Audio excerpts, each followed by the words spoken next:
Imagine que llega su hijo de la escuela y le dice, hola Tomás, ¿cómo te fue en la prueba de matemáticas?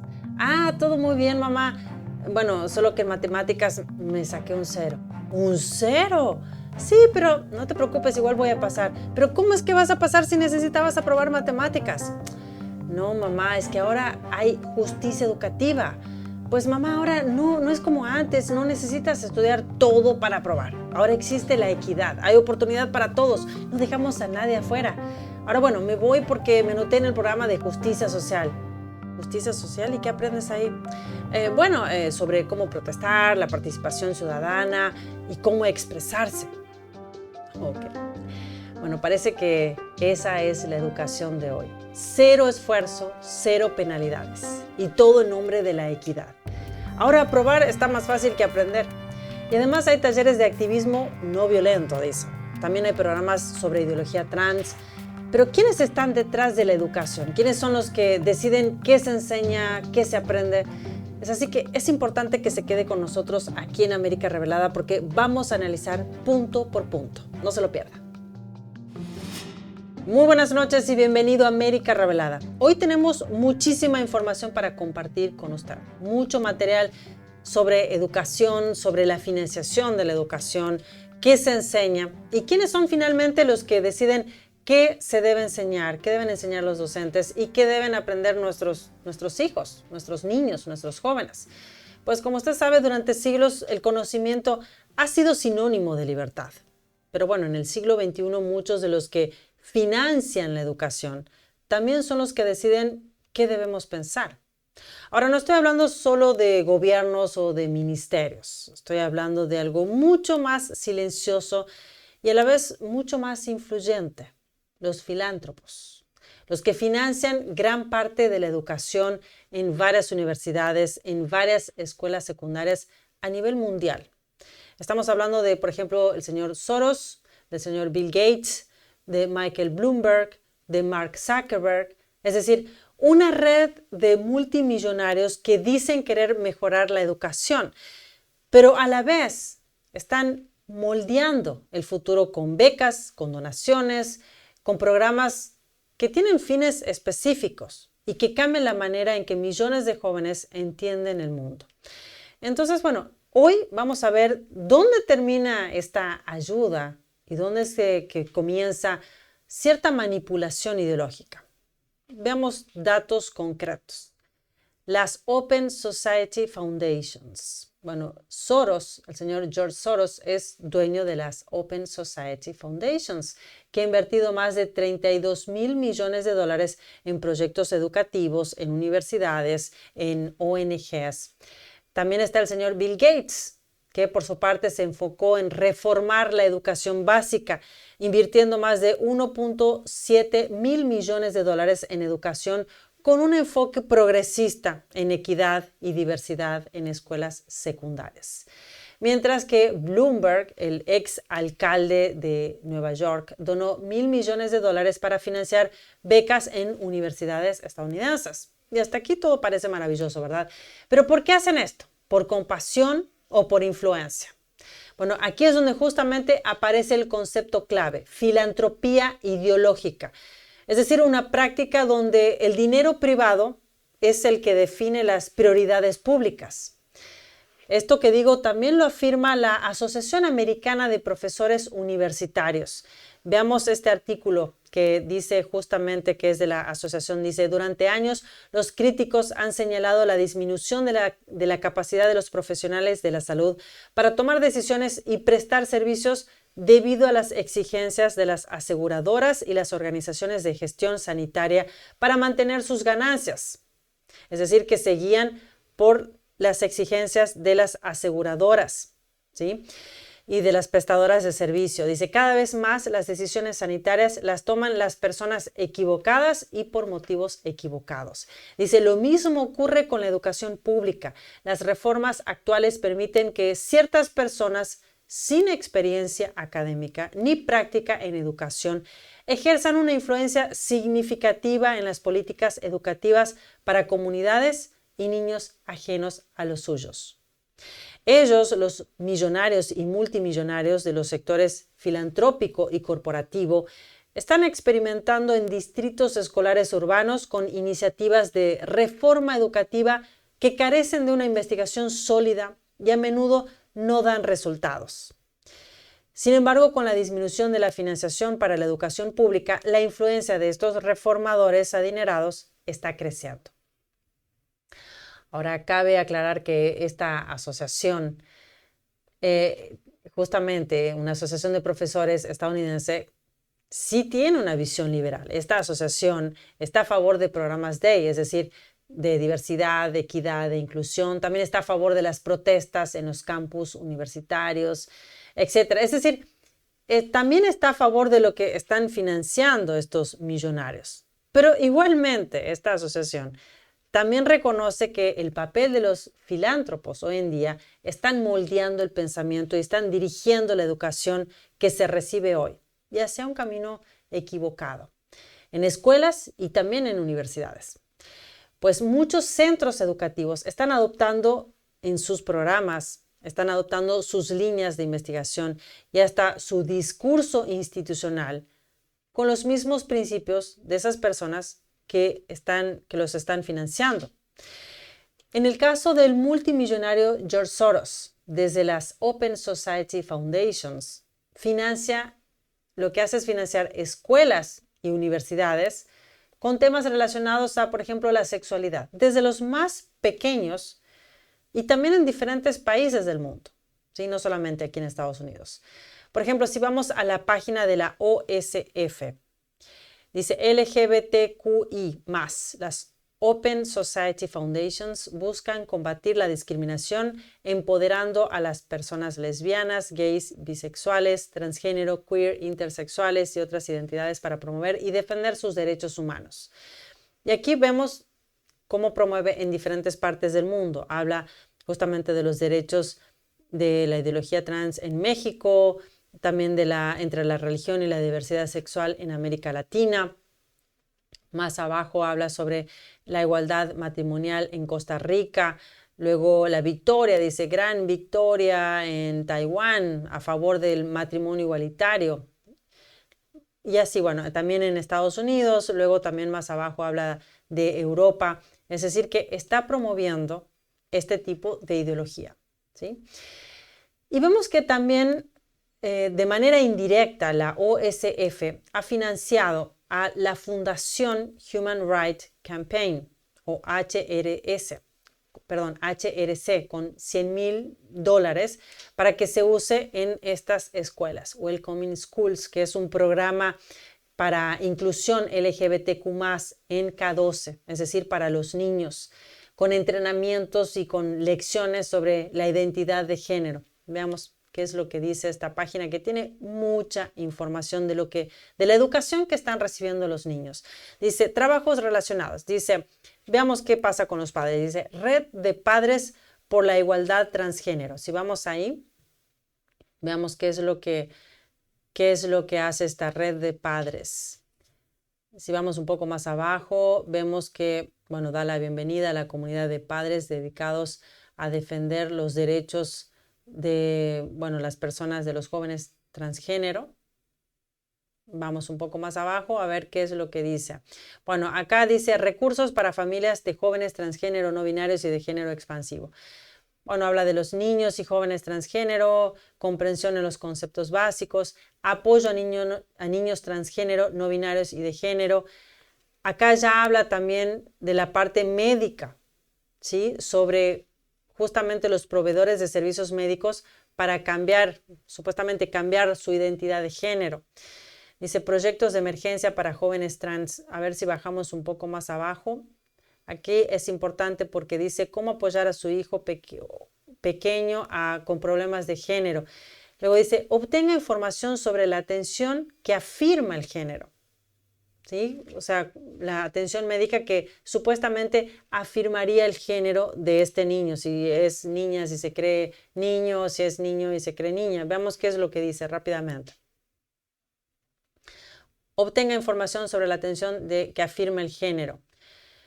Aquí es importante porque también es como que se enfrenta un poco a la legislación, se enfrenta al gobierno.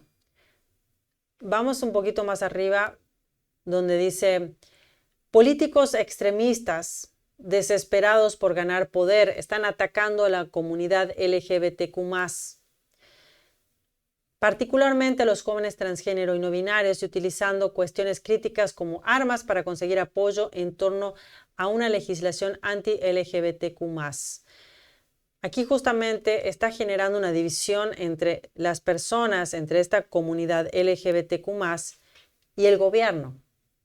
¿Sí? La línea que sigue el gobierno. Dice, las legislaturas estatales, los gobernadores y las agencias administrativas de todo el país han tomado y siguen tomando medidas para eliminar el acceso a una atención médica médicamente necesaria, apropiada para la edad y segura, respaldada por décadas de investigación y apoyada por todas las principales asociaciones médicas. Bueno, en realidad esto no es tan así porque también hay niños y jóvenes que comienzan a salir de esa transición, que se separan, y también los que hicieron esa transición para cambiarse a otro género, luego ven dificultades si quieren volver, si se arrepienten. Entonces, bueno, están mostrando solo un lado y están como enfrentándose al gobierno desde la educación. Ahora volvamos de nuevo a la parte principal de esta página para ver rápidamente también otra cosa que quería mostrarle, que es con respecto al material que pueden conseguir los jóvenes, los niños, desde los más niños. Dice, a ver, si bajamos un poco más, ahí es donde está la parte dice, bueno, capacitación para el desarrollo profesional de su escuela, recomendaciones de libros sobre escuelas inclusivas de género. Vamos a ver qué es lo que enseñan. Imagine, usted está llevando a su hijo a que aprenda, ¿sí? A que aprenda a leer, a escribir, a sociabilizarse, y tiene que aprender también de esta lista de libros que habla, por ejemplo, libro del mes. Veamos cuál es el libro del mes. Entremos ahí donde dice el libro del mes para los más niños. Por ejemplo, dice, leer es una de las maneras más poderosas de promover la inclusión y fomentar la empatía. Estamos de acuerdo. Welcoming Schools creó la serie de libros del mes para fomentar el diálogo compasivo y difundir historias alegres de vidas LGBTQ+ auténticas, fomentando la participación y el impulso mensual antes de nuestro Día Nacional de la Lectura. Es decir, que justamente lo que hace es introducir a los niños este tipo de lecturas y este tipo de lenguaje, este tipo de sexualidad en los niños. Es sexualizar a los niños desde los más chicos. Porque si bien, por ejemplo, dice, se hace una historia que le permita a un joven transgénero saber que no está solo, o a un hijo de dos madres saber que hay una familia como la suya. Pero ¿qué pasa si hay niños que no tienen esa realidad? Es decir, introducirlos en este tipo de historias, ¿sí? De la vida o de la vida de los trans, de las vidas de los LGBTQ+. Es decir, como introducir esta ideología de género, esta ideología trans a los niños desde muy, muy pequeños. Volvamos a la página principal, porque bueno, también esto es para los más niños. Están la lista de libros de secundarias, lista de libros de primaria. Vamos a ver qué dice lista de libros de primaria.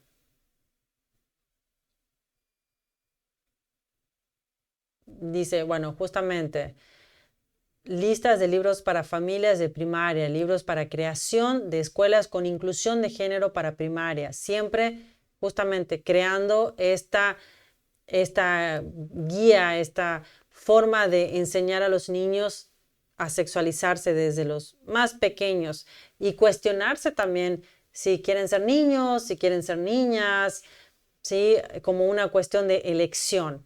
Ahora vamos a la página principal porque también quería ver la guía para los educadores, que es muy importante.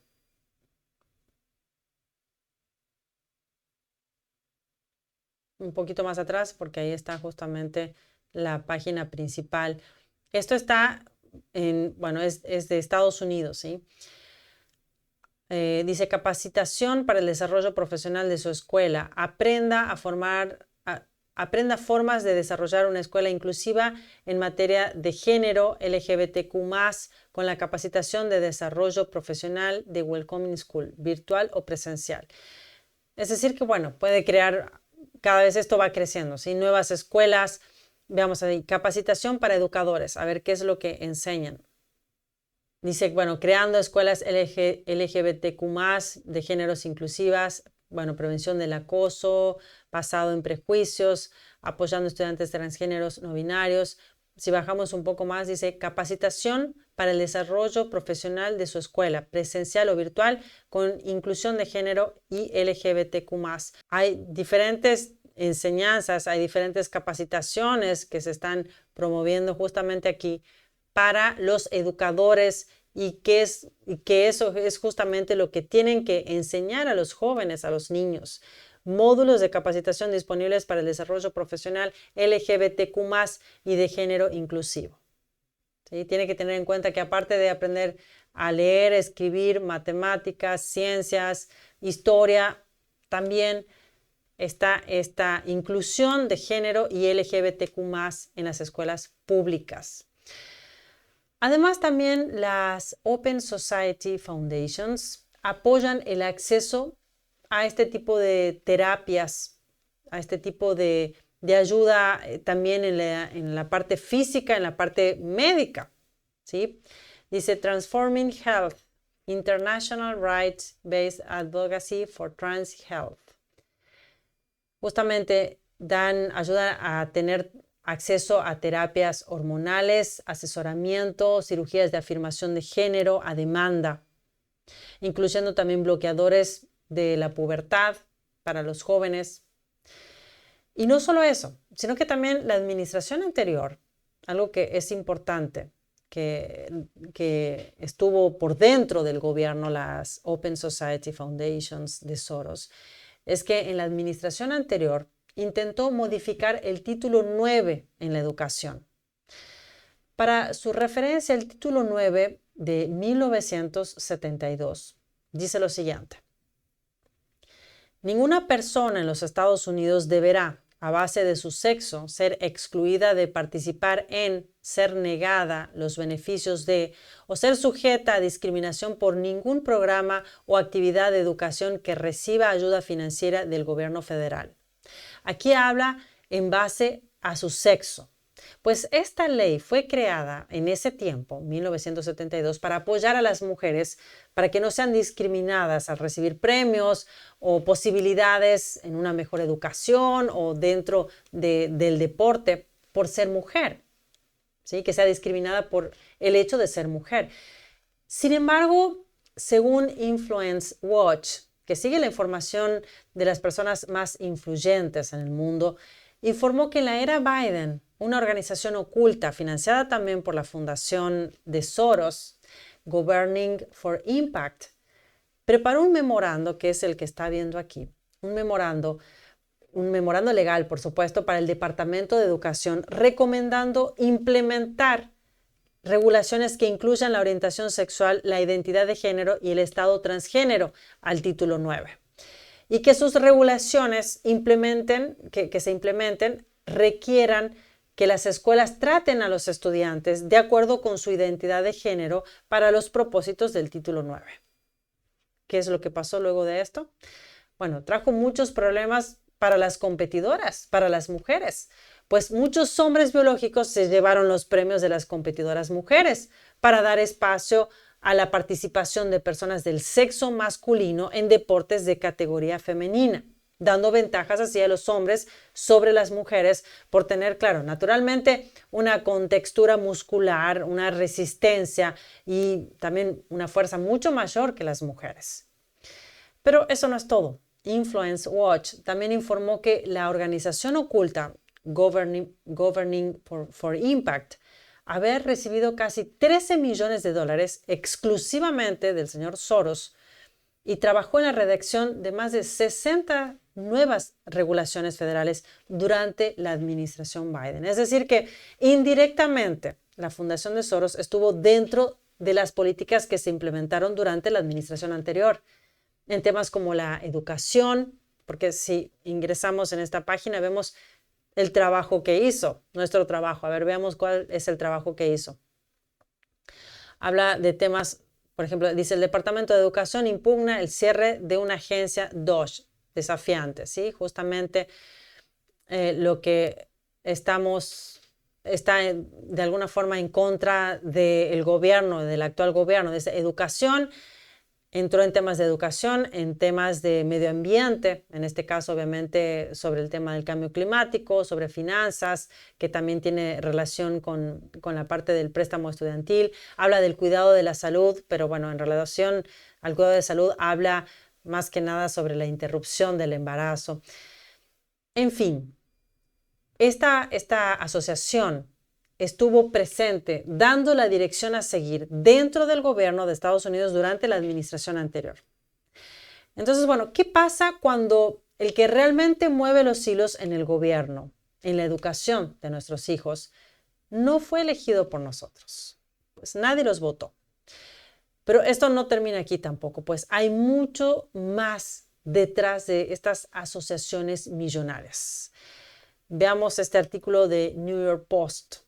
Este artículo informó que los profesores estuvieron impulsando protestas y huelgas que recibieron también financiación indirecta del señor Soros, como por ejemplo las protestas anti-israelitas financiadas por la Fundación Tides, la cual, que a su vez esta fundación está financiada por las Open Society Foundations del señor Soros.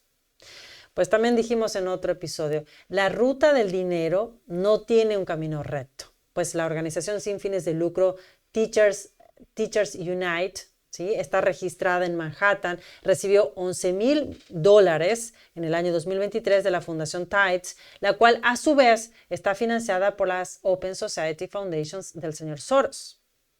Aunque bueno, para ser justos, lo que dice este artículo de New York Post también es que las protestas anti-israelitas que generaron tanto caos en las universidades de Columbia, Yale, Harvard, etc., también recibieron fondos de varias otras organizaciones, como del Fondo de los Hermanos Rockefeller y también de la ex banquera de Wall Street, la señora Phyllis Gelman, que donó $20,000, según informa también este artículo, que más abajo lo vamos a encontrar. Y aquí muestra justamente cómo es el círculo de estas fundaciones que apoyaron esta otra organización de los profesores, Teachers Unite.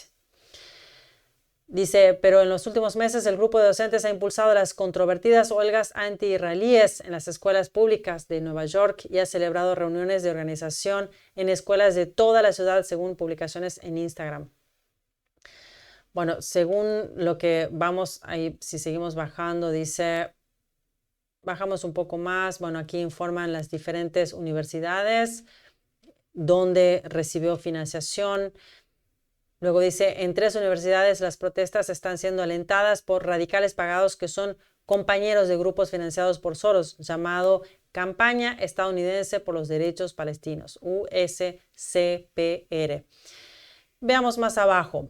Algo interesante con este tema de las protestas, de justamente los campos que hicieron, ¿sí? Todo que estuvieran acampando en las universidades. Puedes subir un poco más arriba porque es interesante lo que habla de la financiación. Dice la USCPR, financiada por Soros, ofrece hasta $7,800 a sus becarios comunitarios, entre $2,880 y $3,660 a sus becarios universitarios, a cambio de que dediquen 8 horas semanales a organizar campañas lideradas por organizaciones palestinas. Justamente están ayudando, están recibiendo ayuda económica y es por eso que, bueno, arman todos estos campamentos y habla justamente, dice, el grupo radical recibió al menos $300,000 de las Open Society Foundations de Soros desde el año 2017 y también recibió $355,000 de Rockefeller Brothers Fund en el año 2019, desde el año 2019. Bueno, más abajo vamos a ver también, ahí está la foto de la señora Phyllis Gelman, que es la ex banquera de Wall Street. Y según este artículo, que si usted quiere la información abajo, voy a dejarle también toda la información que tenemos hoy, porque realmente son muchos artículos, hay muchos lugares donde usted puede informarse realmente de lo que está pasando, de medios y de otras personas que saben. Por ejemplo, mire, acá abajo dice, es interesante, a ver, vamos a ver aquí arriba, dice, en el campamento de solidaridad con Gaza, dice, los estudiantes duermen en tiendas de campaña aparentemente pedidas a través de Amazon y disfrutan de pizza a domicilio, café de Dunkin', sándwiches gratuitos. Bueno, ahí explica cómo es que se organizan. Es decir, hay una organización y hay un financiamiento de todo esto. Interesante, ¿verdad? Ahí muestra cómo están recibiendo el dinero, cómo se organizan. Muy interesante. Ahora lo que vemos es que en las universidades se usa el tiempo y se usa también mucho dinero para estas protestas, para estos campamentos. Es muy interesante. Pero ¿qué pasa con la educación? ¿Qué pasa con lo que tienen que aprender? Bueno, por otro lado, la ENEA, que es justamente la Asociación Nacional de Educación más grande de aquí de Estados Unidos, enseña también sobre la lucha contra las redadas de ICE, ¿sí? Las medidas que está tomando actualmente el presidente Donald Trump en el país. Dice, el trauma que las redadas migratorias dejan en las escuelas. Cómo los estudiantes de Los Ángeles enfrentan la amenaza de las redadas de ICE. Podemos bajar un poquito más. Capacitación en línea. Cómo defender los derechos de los inmigrantes. Todo esto tiene que ver con la educación. Esto es lo que se enseña. Esto es lo que enseñan a los niños, a los educadores. Alza la voz contra las agresivas redadas de ICE y los ataques de Trump contra los manifestantes. Es decir, que lo que están enseñando es ir en contra del gobierno, ir en contra de personas que están cuidando también la seguridad aquí en el país, ¿sí? Que es ICE. Es interesante, dice, personal de apoyo escolar se organiza para proteger a las familias inmigrantes. Dígale al Congreso, ponga fin a los secuestros. Es decir, muy politizada la educación. Está muy politizada. Es lo mínimo que podemos decir. Ahora, bueno, también habla de los derechos de los educadores en crear una aula inclusiva. Veamos qué dice. Dice, derechos de los educadores a crear una aula inclusiva. Dice, derechos de los educadores a crear un aula inclusiva. Es interesante porque dice, los educadores a menudo utilizan decoraciones para marcar el tono. Lo voy a decir nuevo. Acá dice, derechos de los educadores a crear un aula inclusiva. Veamos a ver qué ofrecen estos educadores. Dice, los educadores suelen usar decoraciones para ambientar sus aulas y otros espacios de trabajo también. Usan su entorno. Dice, puedes usar tu entorno laboral para mostrar apoyo a estudiantes de todos los orígenes. Por ejemplo, colgando un póster, Black Lives Matter. O también una bandera del orgullo gay, ¿verdad? También puedes aclarar que vas a usar pronombres de género de cada estudiante. Todo esto está bien. Dice, cuando alguien no aprende sobre temas LGBTQ en la escuela, no va a pensar en esta comunidad como una parte común y esperada de la sociedad. Y esto continúa formando sus ideas de lo que es socialmente aceptable. Dice, bueno, símbolos de diversidad e inclusión, exhibir una bandera o un póster de Black Lives Matter. Dreamers o del orgullo es una excelente manera de mostrar tu apoyo a los estudiantes y hacerles saber que tu aula será un espacio seguro y acogedor. Veamos otra cosa que puede enseñarlos. El uso de los pronombres personales de género y nombres solicitados por los estudiantes. Puede usar pronombres, eso también está aceptado. Promoción o respaldo de la religión. ¿Qué pasa si voy con una crucecita? No tienes derecho a exhibir en las aulas materiales que promuevan o respalden una religión. Dice, de hecho, la Constitución prohíbe que las escuelas públicas respalden o promuevan la religión. Dice, dado que el contexto importa, las exhibiciones pueden mencionar la religión y a Dios sin respaldarla. 8 estados exigen que las aulas y las escuelas muestren el lema estadounidense, en Dios confiamos. Dice, esas mismas palabras pueden promover la religión dependiendo de la presentación. Entonces, mucho cuidado porque no se puede enfatizar sobre Dios ni hablar sobre Dios. Dice, un profesor de California colocó pancartas que enfatizaban las referencias religiosas en los documentos fundacionales de Estados Unidos. Mostró una pancarta que decía, en Dios confiamos, una nación bajo Dios, Dios bendiga América y Dios derrame su gracia sobre ti. Y otras que decían, todos los hombres son creados iguales y dotados por su creador. Dice, el tribunal sostuvo que el efecto general era claramente promover la religión. Eso está mal, ¿no? Confirmó la orden de la escuela de retirar los carteles, pero si pone una bandera del orgullo gay, está todo bien. Bueno, mensajes políticos en una escuela se supone que está bien, que no se debe publicar ni seguir a ninguno de los dos lados. Sin embargo, como vemos, está muy politizado, muy politizado. Porque vamos a otra parte justamente que habla de, supuestamente no hay que seguir la política.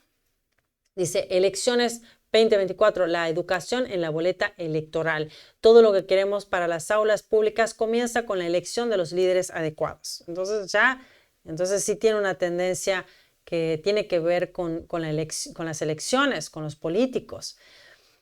Dice, Harris versus Trump sobre la educación pública. Dice, comparar los candidatos. Veamos qué dice en esta comparación.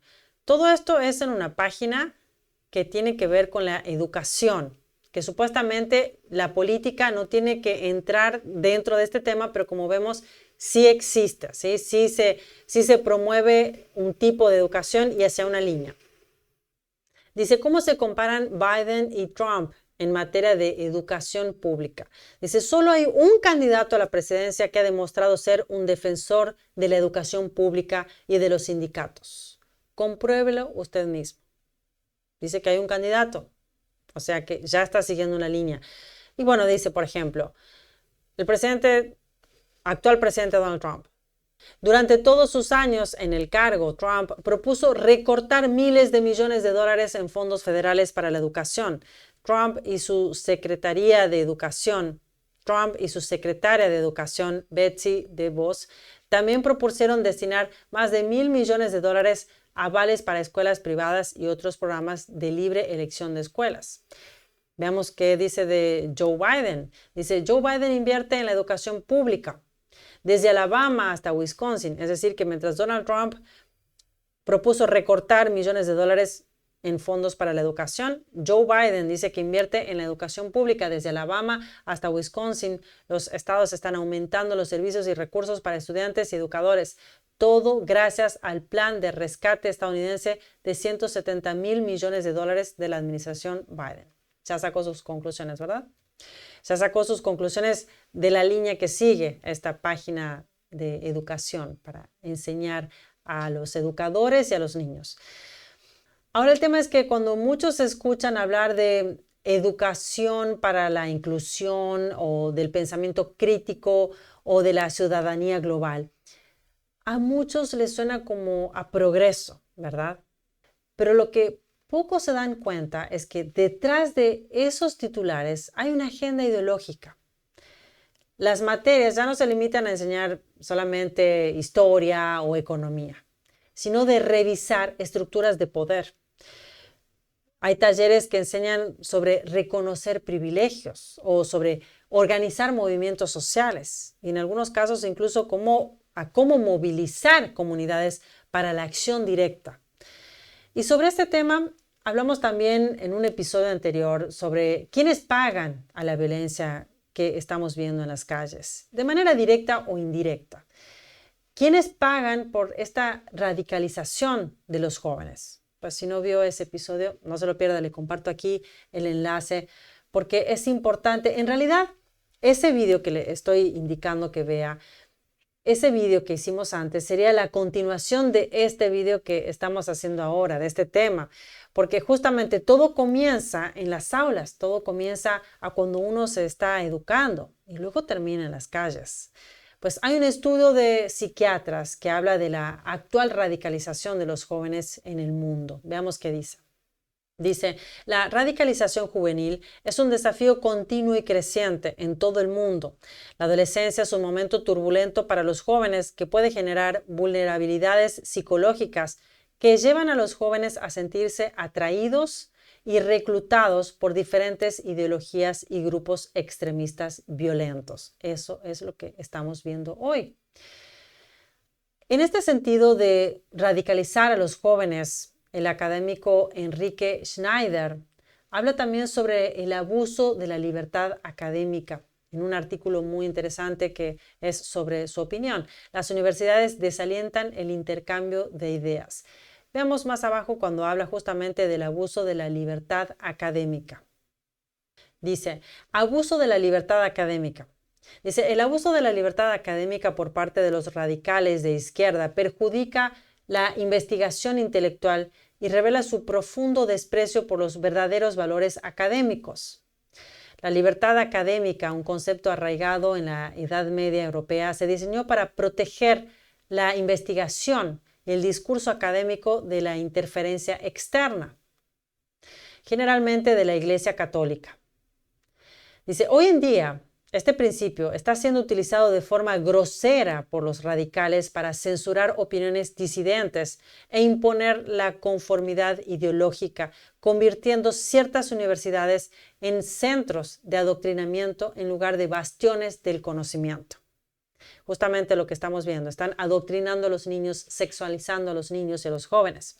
Dice, estos radicales explotan sistemáticamente la libertad académica para silenciar cualquier voz que no se alinee con su estrecha visión del mundo. Es por eso que justamente vemos ese enfrentamiento con las leyes, enfrentamiento con el gobierno directamente.